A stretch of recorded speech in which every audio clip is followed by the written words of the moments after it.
Entendes o que estás lendo? O podcast que te leva através das páginas da Bíblia. Livro por livro. Capítulo por capítulo. Uma exposição bíblica emocionante. Aperte os cintos e embarque comigo nesta viagem.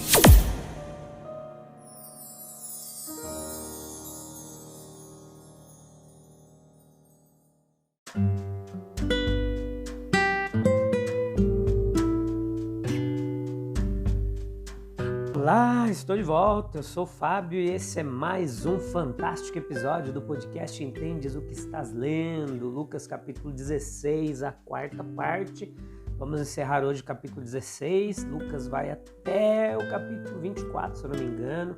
Essa é a quarta temporada, episódio número 324, que joia! Estamos de volta em mais uma semana, tudo bem com vocês? Eu espero que sim, como vai a vida? Muitas lutas, muitas vitórias, entre em contato com a gente, nos conte como esse trabalho tem abençoado a sua vida. Nós alcançamos mais um país hoje, o 14º, fiquei feliz da vida, estamos chegando na Espanha também, temos ouvintes lá que estão também sendo abençoados por essa mensagem. E o que nós fazemos aqui? É uma forma de pregação expositiva, tá? E o que é isso? Isso nós procuramos fidelizar o texto, capítulo por capítulo aqui da Bíblia, a gente não foge disso. É uma interpretação histórico-gramatical, assim, que respeita todo o trabalho literário, mas também a inspiração divina que nós não deixamos de acreditar. A nossa intenção aqui é simplificar, mas se eu fosse usar uns termos teológicos aqui, eu diria para você que é uma hermenêutica, uma exegese fiel às Escrituras Sagradas. Mas essa não é a nossa intenção, jamais. Nós temos evitado aqui termos hebraico, grego. A nossa intenção é simplificar e tornar acessível a palavra de Deus a todos, a estudiosos, acadêmicos e também as pessoas que são leigas, estão começando a aprender ainda a palavra de Deus. Então, nossa intenção aqui é simplificar, tá bom? Então, vamos lá. Sem perca de tempo, vamos concluir esse capítulo 16. A parte, versículo 19 ao 26, que fala um pouco da condenação e do mundanismo egoísta daquele homem rico. Essa parábola, meus queridos, ela é uma confirmação muito marcante da doutrina entregue por Cristo a respeito do egoísmo e do mundanismo. Veja que ele traz a sua pecaminosidade, sua condenação num ousado alívio. Onde que aquele homem rico estava errado? É a pergunta que eu te faço. Vai lá para o texto, leia com calma e oração o capítulo 16 da Bíblia Sagrada e depois vem para cá procurar entender com a gente o que nós estamos falando aqui. Ele não estava errado em ser rico, meus queridos, não. Ele não é apresentado como tipo daqueles cuja própria posse da riqueza, porque foi mal adquirida, porventura, é em si um crime e um pecado. Supõe-se que ele tenha entrado em sua grande propriedade com bastante honra. Outro ponto importante, ele não era um ser vicioso no seu modo de viver, tinha muitos vícios, embriaguez. Não há vestígios aqui de embriaguez ou de uma vida de libertinagem, não. Não era em ser escandalosamente cruel. Quase não sai a palavra, hein? Você vai rir aí de mim. Não é em ser escandalosamente cruel, não. Não é um monstro que é retratado aqui. Nenhum que tivesse um prazer selvagem, vergonhoso em testemunhar sofrimento dos outros, não. Ele estava tão longe disso que ele consentiu que o mendigo fosse colocado em seu portão e permitiu que os seus servos entregassem os pedaços quebrados de sua mesa para ele. Sim, ele não estava de modo nenhum relutante que o pobre coitado lá fora tivesse para a sua terrível necessidade, o que ele mesmo nunca sentiria falta, os farelos da sua mesa. E foi aqui que ele errou. Sim, ele estava vivendo uma vida essencialmente egoísta e mundana. Deus lhe deu seus poderes e suas posses para que com eles pudesse glorificar o seu Criador e servir a seus irmãos. Mas ele os estava gastando inteiramente consigo mesmo, ou melhor, em seu presente prazer pessoal. Se ele se separasse com algumas migalhas das quais não podia sentir a perda, isso era uma exceção tão lamentavelmente pequena que não tinha outro propósito senão o de provar a regra. Não foi nada para ele. O seu espírito era radicalmente, totalmente egoísta. Os seus princípios eram essencialmente mundanos. Não era nada para ele que fora de seus portões havia um mundo de pobreza, do qual o pobre Lázaro era apenas uma ilustração dolorosa. Esse triste fato, ele não perturbou seu apetite e nem fez com que os seus vinhos perdessem o sabor. Não era nada para ele que havia tesouros de um tipo melhor do que os de casa e terras, de ouro e prata, que havia uma herança a ser conquistada no mundo invisível. Bastava-lhe que seu palácio fosse seu, que sua renda fosse segura, que seus prazeres não houvesse ninguém para interromper.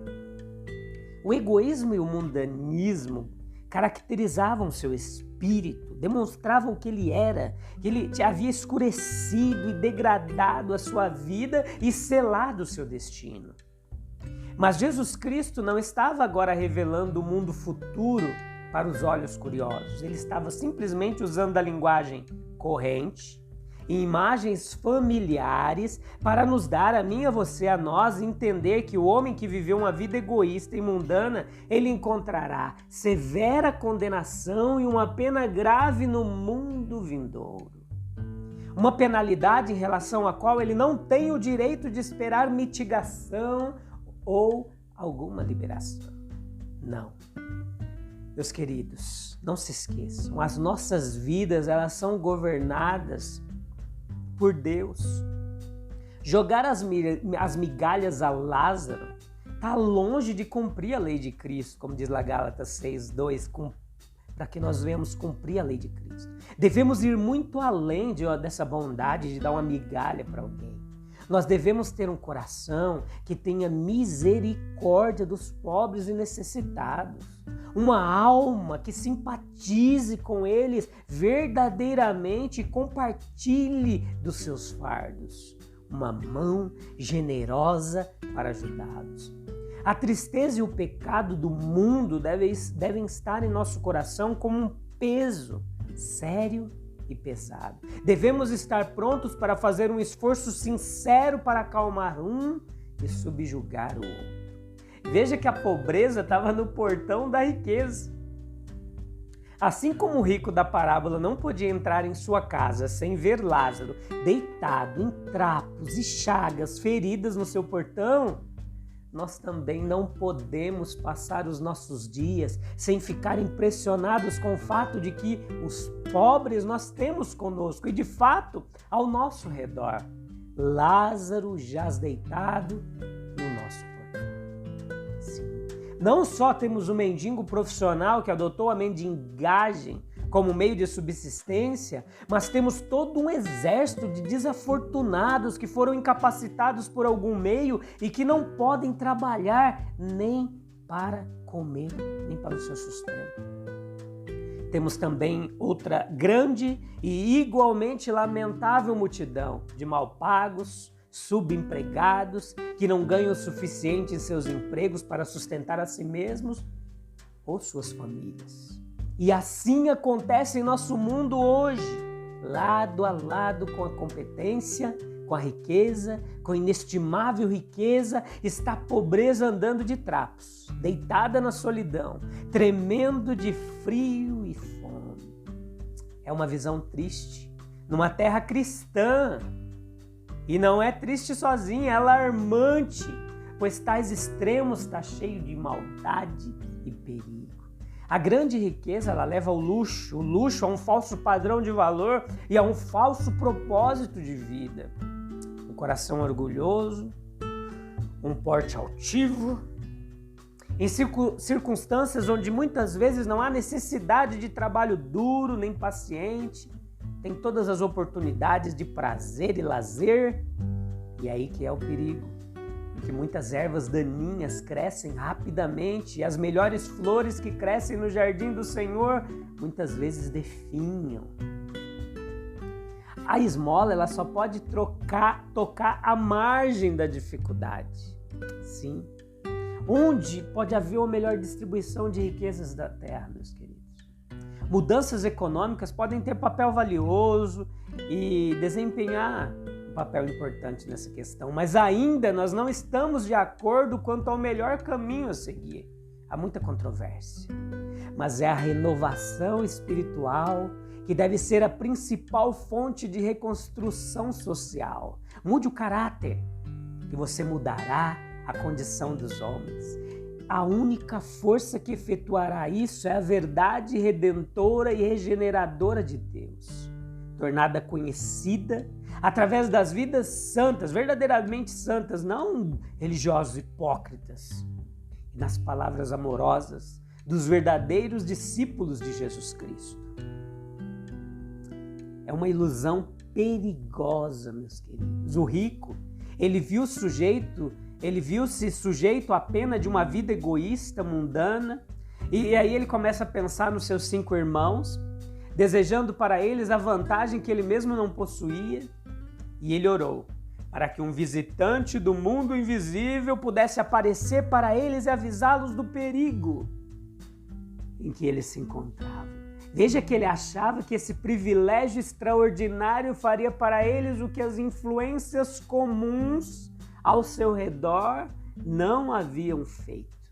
Foi-lhe assegurado que essa noção estava erroneamente concluída. Sim, era uma noção errada. Ele estava enganado. Se eles não estivessem ouvindo Moisés e os profetas, nem se deixariam persuadir. Quando diz aqui é por causa da palavra, né? Moisés e os profetas, a lei, os relatos bíblicos, o Antigo Testamento. Ainda que alguém ressuscitasse dos mortos, eles ouviriam. A única esperança para os homens errantes é serem persuadidos e convencidos. Eles estão vivendo em pecado, pois o egoísmo e o mundanismo são tais aos olhos de Deus que se pode dizer que são o próprio pecado. São a alma que se afasta do Deus vivo para encontrar seu centro, sua esfera, sua satisfação, seu próprio pobre eu no bem material e transitório deste mundo presente. Vivendo em pecado, os homens estão vivendo sob o alto desagrado de Deus, sob a sua solene e terrível condenação, em perigo de banimento final e penalidade no futuro. Veja que a única esperança para eles é que sejam convencidos, persuadidos e convertidos pela palavra de Deus. Considerar de onde vieram, de quem são, a quem devem os seus poderes, suas posses e capacidades, qual é o verdadeiro fim, objetivo da vida humana, sua responsabilidade para com Deus que negligenciaram e desagradaram, a proximidade da morte e a grandeza da eternidade. Arrepender-se, isto é, não ser convulsionado com uma agonia forte e passageira da alma, não, nem usar a linguagem corrente e aprovada de contrição, mas mudar as suas mentes, seus pontos de vista, seus sentimentos, ter em seus corações um profundo sentimento de vergonha e arrependimento por terem gastado tão tristemente seus poderes e perderem as suas oportunidades. Para chegar a uma resolução deliberada e fixa de viver para Deus, o seu Salvador. Jesus Cristo ensinou que os homens, se não fossem movidos pelas verdades sagradas que aprenderam lá em Deuteronômio, em Isaías, jamais seriam estimulados a viver uma novidade de vida, nem mesmo por uma aparição do mundo invisível. que não foi pelo extraordinário e surpreendente, mas pelo divinamente verdadeiro. É isso que as almas devem ser salvas através da verdade. Essa doutrina ela está em conformidade com os fatos conhecidos de nossa experiência humana. Os homens que conhecem a vontade de Deus, mas demoram a fazê-la, encontrarão alguma desculpa para a desobediência, quando incomum ou mesmo quando sobrenatural estiver diante deles. O coração desobediente, ele segue em procrastinação pecaminosa, uma vaga e débil esperança de que essa hora chegará, mas nunca chega. Ele tem uma visão de morte súbita, mas se levanta do leito do doente para seguir o antigo caminho. Ele perde algum companheiro e é fortemente advertido de sua própria mortalidade, mas retorna do túmulo de seu amigo, o mesmo homem que era antes. Ele vai ouvir o maravilhoso pregador e ouve com admiração, não sem medo, ou mesmo tremor, mas acorda no dia seguinte com a mente fechada e o coração endurecido, intacto. Alguns grandes problemas o alcançam e o derrubam, mas sua alma está endurecida. A tristeza do mundo opera a morte, não a vida no seu caso. A esperança é vã. Porque ele deveria esperar pelo extraordinário, pelo sobrenatural? Ele não tem à mão tudo o que precisa para convencê-lo, induzi-lo a dar o passo da decisão espiritual? Por que querer que alguém do céu traga a palavra da verdade, o próprio Salvador? A nossa consciência ela está nos impelindo a uma vida de serviço santo.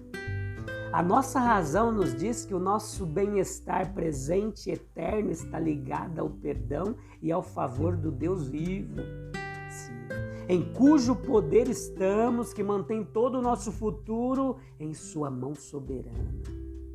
O nosso Divino Pai está nos chamando, meus queridos.